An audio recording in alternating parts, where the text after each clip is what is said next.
ولی تماشاوانی نجادم باش بارزان لیستادا بگمان لباشوری کردستان و روشای کردستان و کوی وازانن لشرکی توندان لبرانبر چکدارانی داعش گروپی داعشیش زیات لامون او چکانی ترکیزی خوی هرشکانی خوی خصوصا سر روشاوا و باشوری کردستان هم لروشا هم لباشوری کردستان گنجانی هر چهار پارچه کردستان لیک سنگر شارکن بگمان لباشوری کردستان لزور ناوچه گنجانی روشحالاتی کردستان باکوری کردستان روشای کردستان لگل باشوری کردستان لپینا پاراستنی هریمی کردستان شهید بونه بگمان لباکوری کردستان لروشای کردستانیش حتی لکوبانه گنجانی روشحالات باکور باشور لوی شهید بونه بیش گله گنجانی روشای کردستان اما چه پیامه که لیستاده که کرد لسنگره بهاو بشی همون لاین سیاسی کان بتایبتی او لاینه که هزی چکداریان هیا پیک و شری گروپی که کن کم گروپش تهدید لکرد تگا شری کرد لما بس که شری کرد بکا ایو شری خرابی داعشه بتایبتی لم هلو مرجع اما تاجن او پیامه گنه که فعلا کرد لسر عدی واقع او یکتین تویه که بصدان سال آرزومنده که بصدان سال خونی چندین جیلی پیشتره که استبوت دیفاکتو بوت امر الواقع فعلا کرد یگرتو لسر عدی واقع به اراده که گرتوش شری دجمنه کی دیاری کراو یگرتو که ویج داعشه که همو او گروپاتون روانه و همو کساتون روانه لامو دنیا اکتریان گرتو توا لم هرما لم روشا دین شری کرتگن بزیات قصه که دل سر ما استا حسین یزدان پنا جیگری سروکی پارتی آزادی کردستان پاک لستودیکان من لشاری هولیر لگل منه برس حسین یزدان پنا زور بخیر بیت پیمایا استا برستان لسنگرکانی پیشوی برگیری کردن لریمی کردستان با ام چاپی که اونه هاتنا استودیو زور بخیر بینوا اما یکم پسیاریش آراسی برستانه که این ایا لیستاده که لجپکانه همو رولکانی کرد لهر چار پارچه کردستان پیکه ولی سنگرا شارکه نمه چه پیامه که بله زۆر سپاسان دەکەم بەڵێ هەروکو باستان کرد من لەسەر بانکێشتی بەڕێستان هەر ئێستا لە بەرزاییەکانی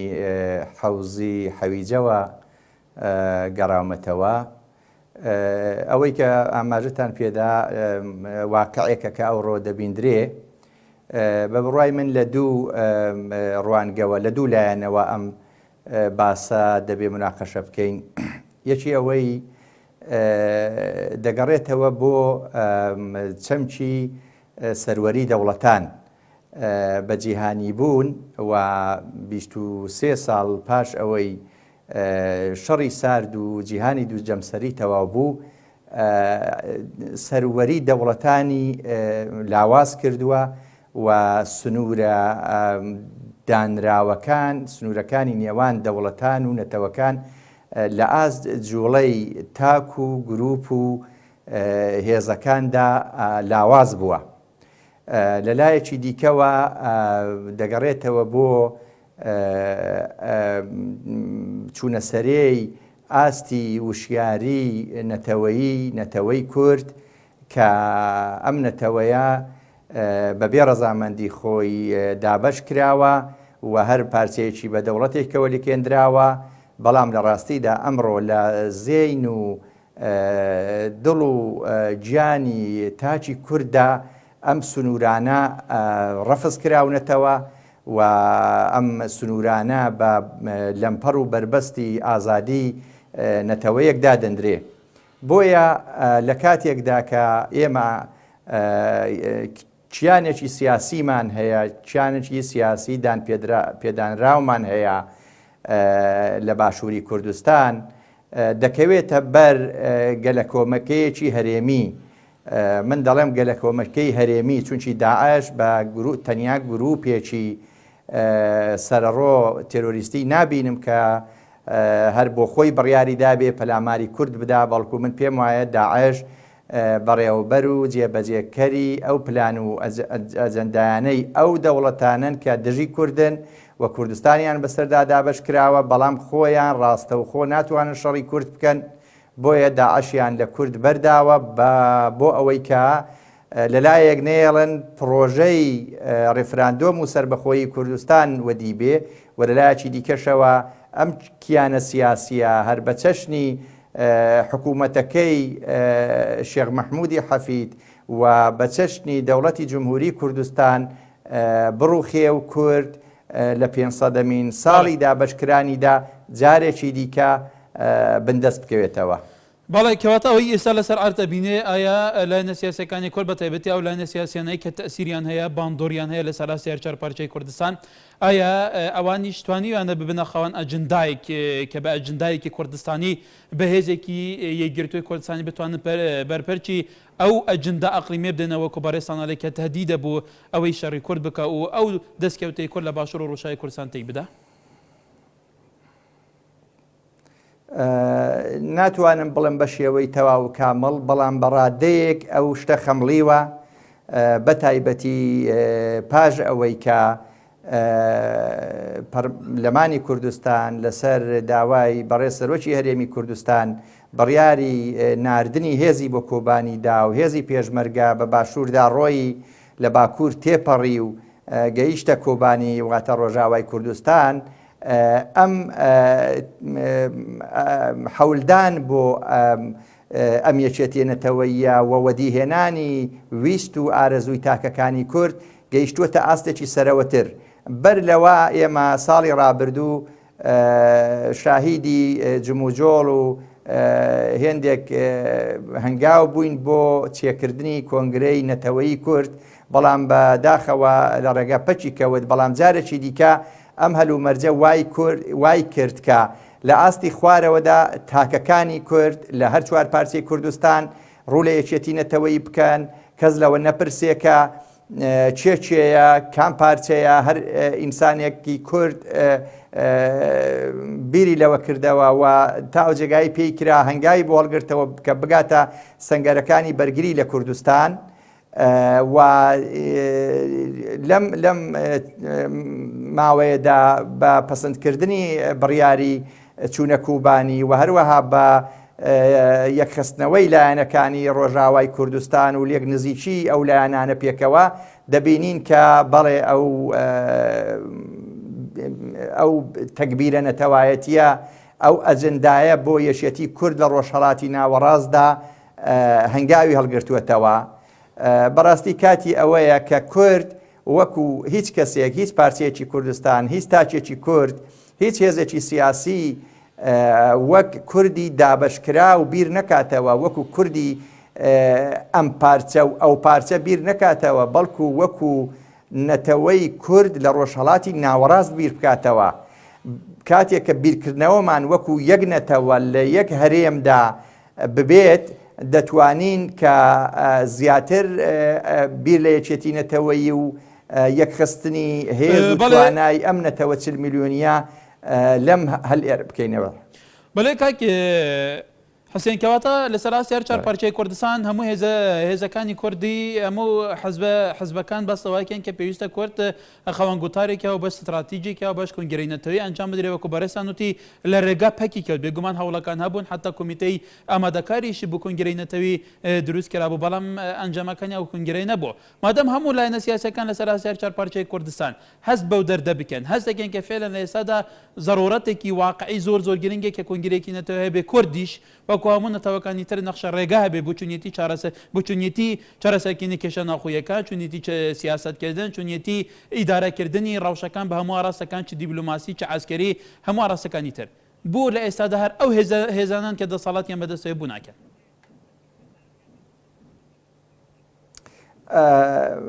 وەکو باسم کرد لە ڕاستیدا ئێمە ئیتر لەو نیگەرانیە بەرەبەرە خەریکە دوور دەکەوینەوە واتە ئەو نیگەرانیەی کە وای کرد کۆنگرەی نەتەوەیی نەبەسترێ لە ئاکامی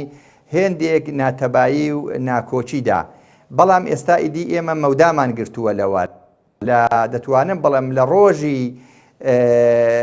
کۆبوونەوەی هێزەکانی ڕۆژاوای کوردستان لە دووهۆک بە سەرپەرستی بەڕێز سەرۆکی هەرێمی کوردستان و بە بەشداری لایەنەکانی ئەنەکەسێ و تەفدەم ئێمە ئیدی مەودامان گرت لەو حاڵەتە بەڵکو ئێستا هەنگاوەکان بەرەو ئەوەیە کە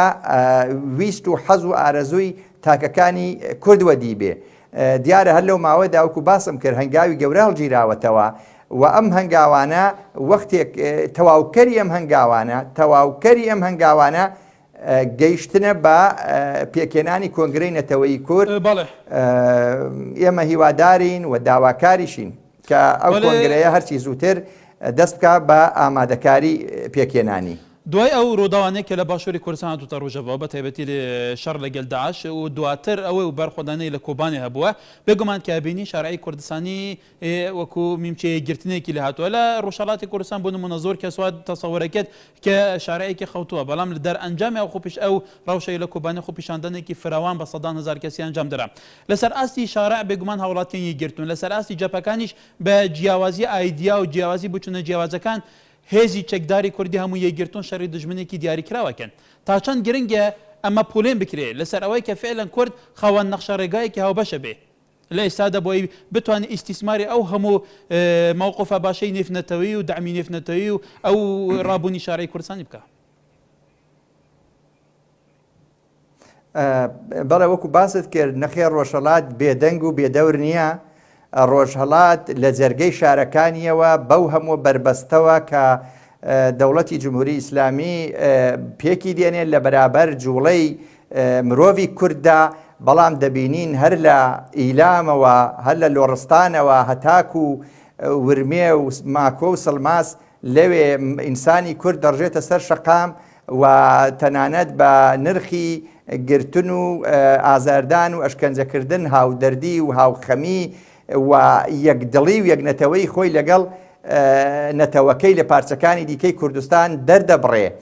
چ بۆ شنگال لە باشووری کوردستان چ بە کۆبانی لە ڕۆژاوای کوردستان لە ئاستی مەیدانی و بەرەکانی شەڕیشدا ئەوە زیاد لە 3 مانگە هێزەکانی ئێمە هێزەکانی پارتی ئازادی کوردستان لە بەرەکانی شەڕدان و شەڕیان کردووە شەهید هەبووە بریندار هەبووە زیانی لۆجستیکی هەبووە و لە عینی کاتدا دەور و ڕۆڵیان هەبووە لە زەبرلێدان لە هێزەکانی داعش.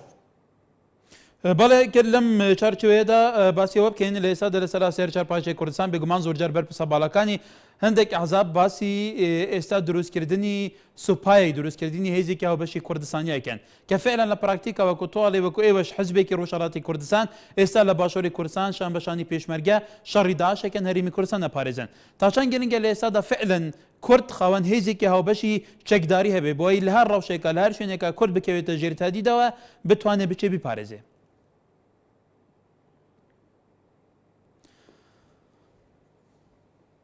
بەڵێ کا حسێن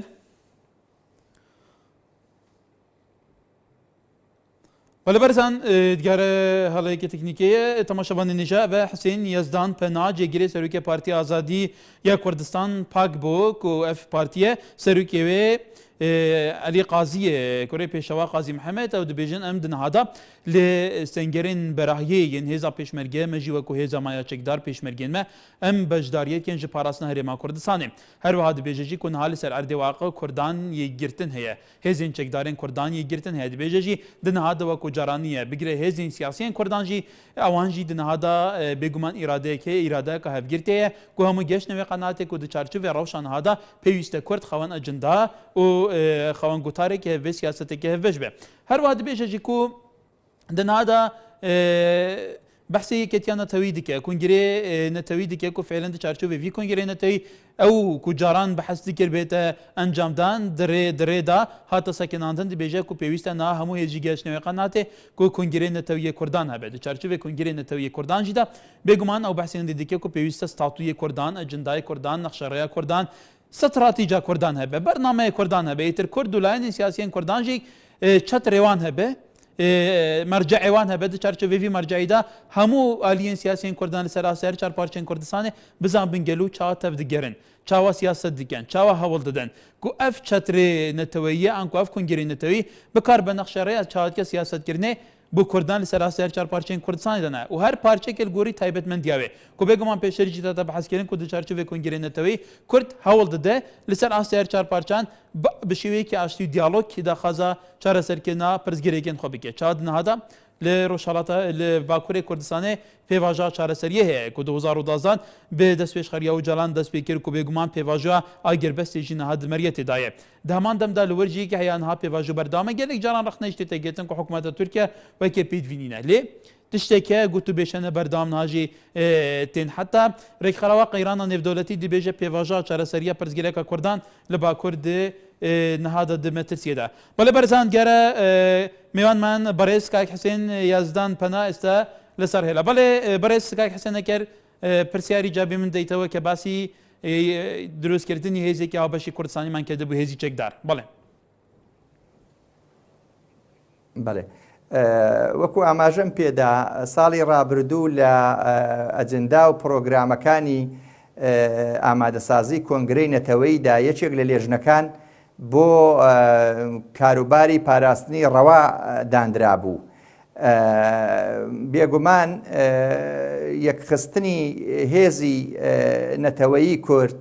و یەکخستنی هێزی پێشمەرگەی کوردستان جەنگاوەری کورد بە پێشمەرگە و بە گەریلا و بە شەڕوانەوە یان هەر ناوێکی دیکە ئەوە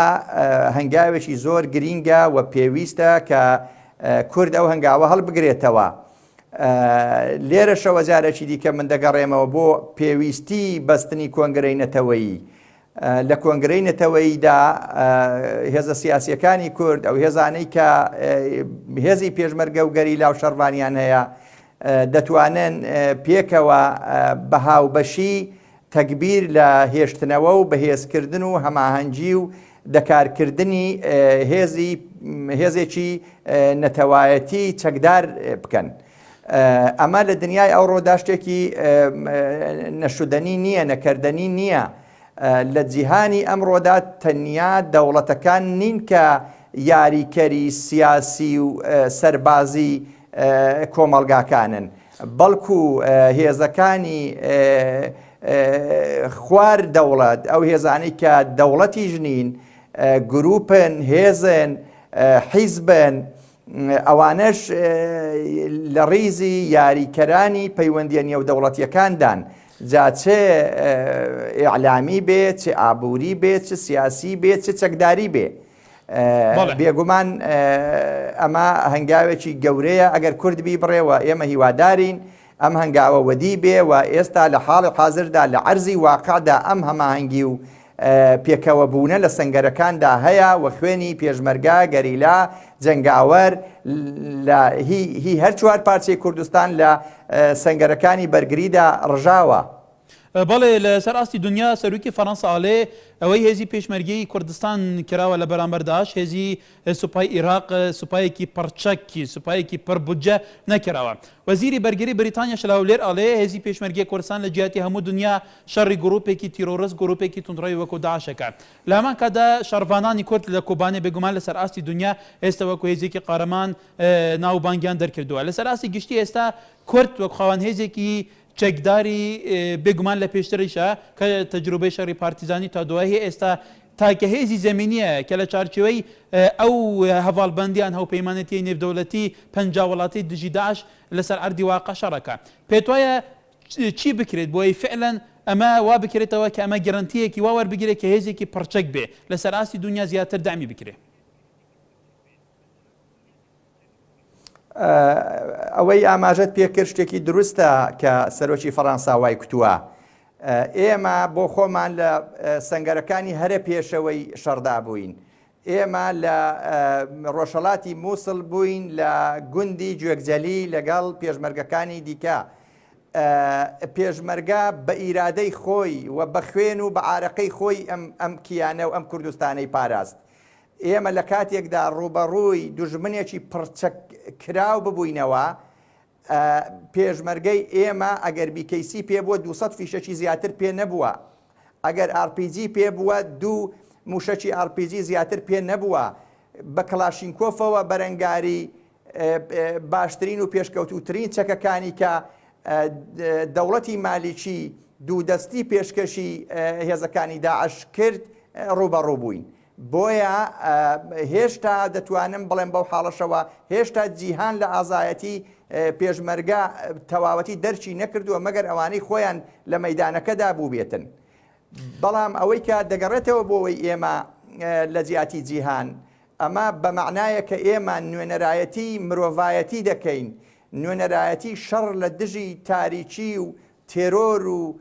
تۆقاندن و ئینسان کوژی دەکەین. ئەمە شتێکی دروستە، بەڵام نابێ بەو مانایە وەرگیرێکە کورد لە زیاتی خەڵکی تر شەڕ دەکات کورد بۆ خۆی شەڕ دەکات بۆ ئامانجە بەرزەکانی خۆی شەڕ دەکات و بەرگری لە خاک و نیشتیمانی خۆی دەکات ئێستا بەڵام ئەگەر ئەو پێناسەیە هەیە سەرۆکی فەڕەنسا بەو شێوەیە توانای کورد و پێشمەرگەی کورد پێناسە دەکات و بریتانیا بەو شێوەیە و ئەمریکا دەبینێ کە چۆنە جێی خۆیەتی کە هەر جۆرە محافەزەکاری و بڕیارێکی بە پارێزانە وەلا بنێن و بە هەموو تواناوە پێشمەرگەی کورد گەریلای کورد شەڕوانی کورد و بەگشتی نەتەوەی کورد لە ڕۆژهەڵاتی ناوەڕاستدا کە بەرامبەر گەورەترین دوژمنی لە حاڵی حازردا ڕاساوە و لە سەنگەردایە و بەرپەرچی دەداتەوە و نایەڵێ تاریکی و تێرۆر هەموو ڕۆژهەڵاتی ناوەڕاست دابگرێ و ببێتە مەترسی گەورە بۆ دنیا پڕچەک بکەن ئەو چەکانەی کە گەیشتون بەزنین ئەو چەکانە ناتوانێ هەموو ئەو مەترسیە بڕەوێنێتەوە کورد پێویستی بە چەکی هەرە قورسە بە هەموو ئیمکانات و پێداویستیەکانیەوە و بە ژمارەیەکی کە بکرێ هێزی پێشمەرگا و هێزەکانی نەتەوەی کورد لە ڕۆژهەڵاتی ناوەڕاستدا بەرەنگاری ئەم دوژمنە سەرسەختەی مرۆڤایەتی و جیهان و ناوەڕاست و کورد بەڵێ حسێن پێتوانیە ئەو شەڕەی کە هێزی پێشمەرگە و شەڕوان لە بەرامبەر چەکدارانی داعشەکە ئەمە ڕۆیای سیاسی نێودەوڵەتیش بەرامبەر کورد گۆڕانکاری بەسەردا بێنێ کە فعلا مادام کورد هێزێکی چەکداری وا بەقوات هەیە لەسەر عرض بەم شێوەیە شەڕی گرۆپێکی تونتراوەکە کە بە چەند سەعاتێک شارێکی 3-4 ملیۆنی وەکو مووسڵ داگیر بکە 100,000 سوپای منەظەمی مالکی عێراق هەمووی هەرەس بێنێ و بەدەیان دەبا بە و بە 100 هەمار بکەوێتە دەستیەم چەکدارە پێتوانیە ئەمە لەسەر ئاسی نێودەوڵەتیش ڕۆیای سیاسی کۆمەلگای نێودەوڵەتیش بەرامبەر کوی گۆڕاوە بێگومان چارەنووسی هەر نەتەوەیەک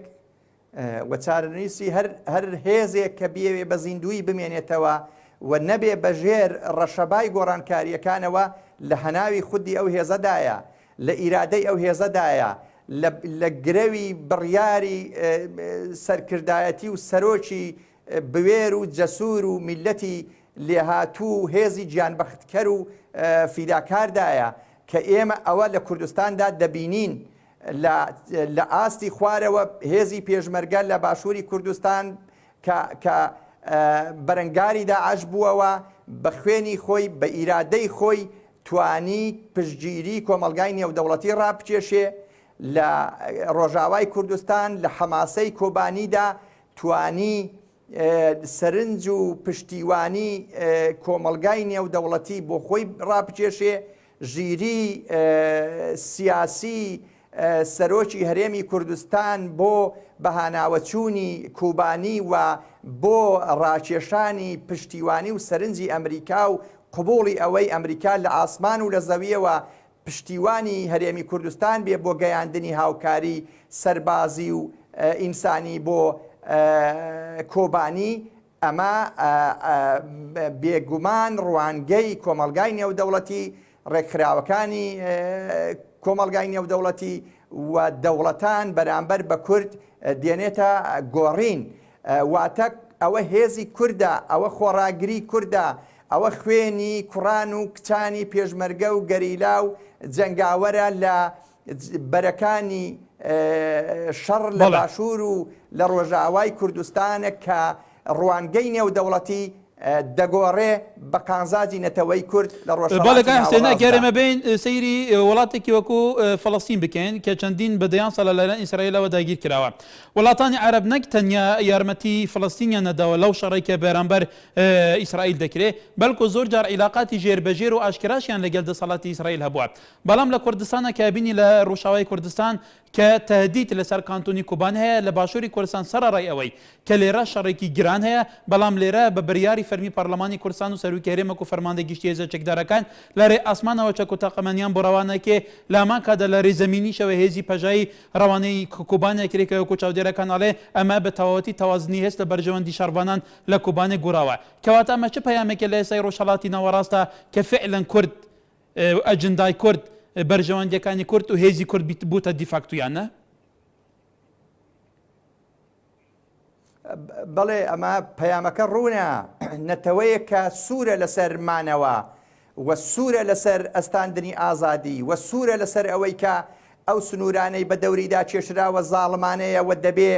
بتوانێ ئەو سنوورانە لە بەرامبەر ئیرادە و ویست و تاکەکانی ئەم نەتەوەیەدا لا بچێ و ئەم نەتەوەیە بەهانای یەکتریەوە بچن و ئەم نەتەوەیە لە ڕۆژهەڵاتی ناوەڕاستدا بەشێک نەبێت لە سیستەمە دیکتاتۆری و داگیرکەری و توندڕەویەکاندا ئەمە پەیامەکەی ڕوونە نەتەوەیەکی وە دەمێنێتەوە گەشە دەکات و پشتیوانی نێودەوڵەتی دێتە هاناوە و ئەم نەتەوەیە دەبێتە یەکێک لە توخمەکانی دێموکراتیزەکردنی ڕۆژهەڵاتی ناوەڕاست و گونجان لەگەڵ کۆمەلگای نێودەوڵەتی و بەشداری لە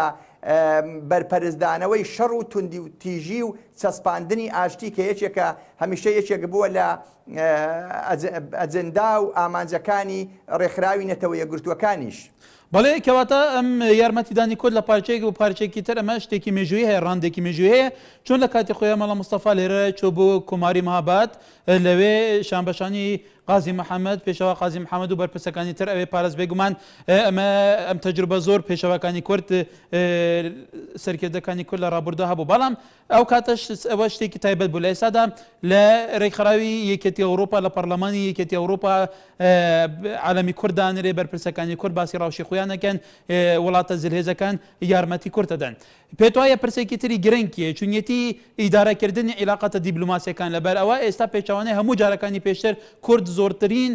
پشگیری نێودەوڵەتی هەیە بەڵام چون ئیدارەی ئەم پشگیریە بکات نەک تەنانەت تەسیری هەبێ بوسەر ڕۆژئاوا باشووری کوردستان بەلکو بوسەر ڕۆژهەڵاتیش کە ڕۆژانە گەنجانی ئەوێ بە بیان و جیاواز لە سێدارا درێ لەوێ خەپە کراوە لە هەمان کاتە لەسەر باکووریش تاچان گرنگە ئەمە ئیسیسمار بکرێ بۆ سەرچوونیەتی پێشخستنی ڕەوشی کورد لەو پارچانەش.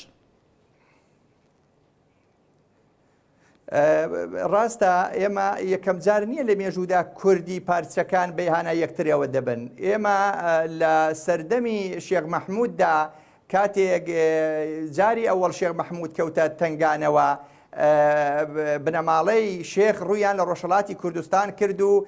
سەرداری گەورەی کورد اسماعیل ئاغای سمکۆ پێشوازی گەرمی لێکردن و حەواندنیەوە زۆری نەبرد اسماعیل ئاغا بۆ خۆی ڕووی لە باشووری کوردستان کرد هەر لەم جەژنیکان و بەحرەکەی نزیکی ستۆدیۆکەی ئێوە سمکۆ مایەوە و دواتر ویستی بەرە و سولەیمانی بچێت لە سەردەمی کۆماری کوردستانیشدا ژێنێرال بارزانی بە خۆی و هێزەکانیەوە بە خۆی هێزی لێهاتووی جەنگاوەرەوە بوو بە یەکێک لە دوو کۆڵەکەکەی کۆمار لە ئەوەڵەوە لە دامەزراندنیدا دەوری هەبوو و دواتریش لە پاراستن و ڕاگررتنیدا دەوری هەبوو و دواتر لە گرتنەوەی ئەو شکستەی بەسەر کۆمارداهات هەر دەوریان هەبوو ئەمە لەلایەک بەڵام ئەوە زیاتر نوخبەوی بوو زیاتر ئاستی نوخبەکان و سەرکردەکان بوو کە ئەو بڕیاراتیان دەدا ئەوڕۆ بێجگە لە ئەوەی کە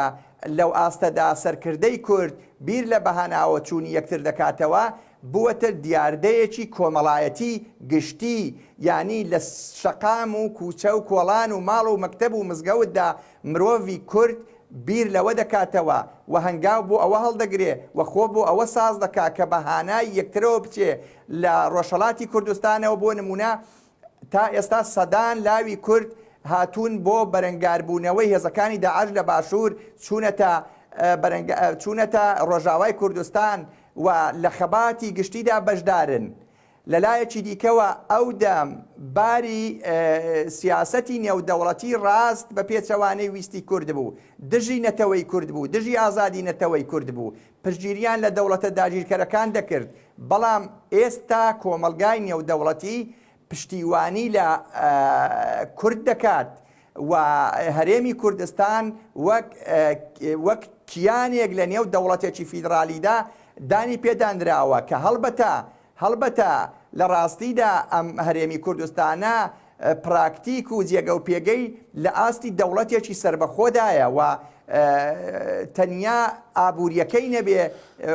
پارە لێ نادا و بەڵێ کاکی حسێن کاتمەوەرە کۆتەیەڕوە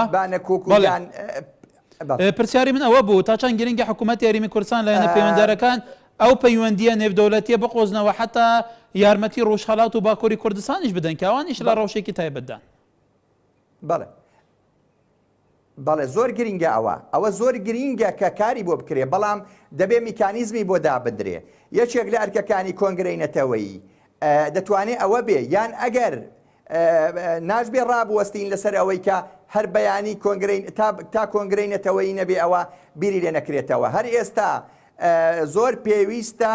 بەڕێز سەرۆکی هەرێمی کوردستان بتوانێ لێژنەیەکی ڕاوێژکاری و هەواهەنگی لەگەڵ هێزەکانی پارچەکانی دیکەی کوردستان دروست بکە کە بۆ مەسەلە گشتیەکانی هەموو کوردستان ببێتە لێژنەیەکی هەماهەنگی و ڕاوێژکاری و یاریدەدەر و چ لە ئاستی سیاسی چ دیپلۆماسی و چه پێشمەرگەیی و سەربازیدا. بەڵێ تۆ باسی ڕۆژاوای کوردستان کە چەند جاران کە هێزەکانی ئەوێ لە ژێر چاودێری سەرۆکی هەرێمی کوردستان لە دوایەکی اتفاقی دووکیان واژۆ کرد لە ڕۆژهەڵاتی کوردستانیش زۆر هێز هەیە زۆر هێزی سیاسی هەیە لایەنی سیاسی هەیە باسەوەیەکێ کە ئەم لایەنە سیاسەکان بێگومان ناکۆکی تێڕوانینی سیاسی و ئاڕاستی جیاوازەکانیان هەیە تا چەند گرنگە لە ڕۆژهەڵاتی کوردستانیش لە ئێستا ئەوێش ئیتیفاقێکی هاوبەشی لایەنە سیاسەکان ئەوێ هەبێت لەسەر ڕەوشی ئێستا. لە ڕاستیدا لە حاڵی حازردا خاڵی لاوازی بزوتنەوەی سیاسی لە ڕۆژهەڵاتی کوردستان هەر ئەوەیە نەبوونی هاواهەنگی و نەبوونی چەترێک بۆ هاوکاریە بەڵام ئەوە هێزەکانی ڕۆژهەڵاتی کوردستان خۆیانن دەبێت لە پێشدا هەناسە و نەفەسی گەیشتن بە دروستکردنی چەترێکی وەهایان هەبێ و هەنگایی بۆ هەڵگرنەوە جا دوایی ئێمە چاوەڕوانیمان لە سەرۆکی هەرێم یان لە هێزەکانی پارچەکانی دیکەی کوردستان بێ کە ئێمە هاوکاریمان بکەن ئێستا دەبێ هێزەکانی ڕۆژهەڵاتی کوردستان بۆ خۆیان بە ڕوانگەی نوێوە بە ستراتیژ و پرۆژەی سیاسی نوێوە کە جیاواز بێ لەو خوێندنەوە و ستراتیژ و پرۆژانەی کە ماوەیان بەسەر هی سەردەمی شەڕی سارد بوو بەڵێ هەر لێرەوە کای حسێن کاتمان گلۆبالیزەیشنە گەرە کاتمان کەمەوە لێرەوە کۆمەڵە دیموقراتی ایران من لێرە میوانم کردووە هەر نفسی پرسیارمان لێ کردو ئەوانیش تەکی لەسەرەوە کردووە کە فعلا لە ئێستادا پێویستە ئیرادەیەکی هاوبەشیان هەبێ بەڵام لەواقع لە سیاسەکانی ڕۆژهەڵات کە توش هەڵێ ضرورەتێکی واقعیە فعلا هەوڵێکەیە بۆ ئەوەی ئەوانیش کۆم دەنگیەکیان هەبێ لە ڕاستیدا هیچ هەوڵێکی جددی و بەرچاو بۆ دروستکردنی چەترێکی هاوکاری و کۆدەنجی نییە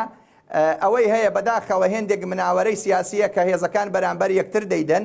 و هێندێک حەولە بۆ مەسائلی ئیعلامی دەنا هیچ شتێکی جددی لە گۆڕێدا نییە کە ئەوە خاڵێکی لاوازە هێزە سیاسیەکانی ڕۆژهەڵاتی کوردستان لێی بەرپرسیارن کەواتە ئەگەرمە دووە پرسیاریمە بێ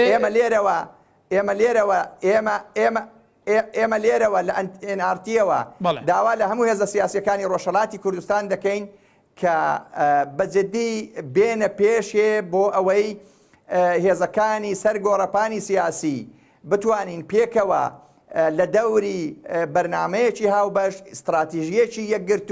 و پرۆژەیەکی سیاسی کە وەدەستێنانی مافی دیاریکردنی چارەنووس دەتوانێت ئەو پرۆژەیە بێ کە هەمووان لە دەوری یەک کۆ بکاتەوە لە دەوری یەک کۆ ببینەوە و ڕۆژهەڵاتی کوردستان لەو خاو و خلیسکە سیاسیە بێتە دەرێ. بەڵێ حسێن یەزدان پەناجێگیری سەرۆکی پارتی ئازادی کوردستان پاک لە سوودەکانمە لە شارێ هەولێر کە لە بەرەکانی شەڕ بۆ ئەم چاپێککەوتنە تەشریفی نەبوو سوودەکانمە لە شارێ هەولێر گەلێک سوپاس بۆ بەرزستان ئێمە شیوادارین سەرنجی و بەلایەنەکانی ڕۆژهەڵاتی کوردستان و گوێستەوەتی لە ڕێی NRTەوە گەشت بێ بەلێ تەماشەبان نیژام ئەڤێ ڕۆماڵێکە تایبەت بوو لەسەر ڕۆلێ عالیەن سیاسیین هەر چار پارچەیەن کوردستانی بە تایبەتی هێزێنوانین چێکدار دیەک جەپەردا گەل و دنەهادا کورد چ بکەن چاوە هەوڵ بدەن ji بۆ چاواتکە چارەسەرکردنا پرسەخە و دەرفەتی وەرگرتنا ئەڤان پشتەبانیان سەر ئاستی گشتی بوو تێکرێت هەتا بەفگەشتێکە دەن دەخێر و خۆشیان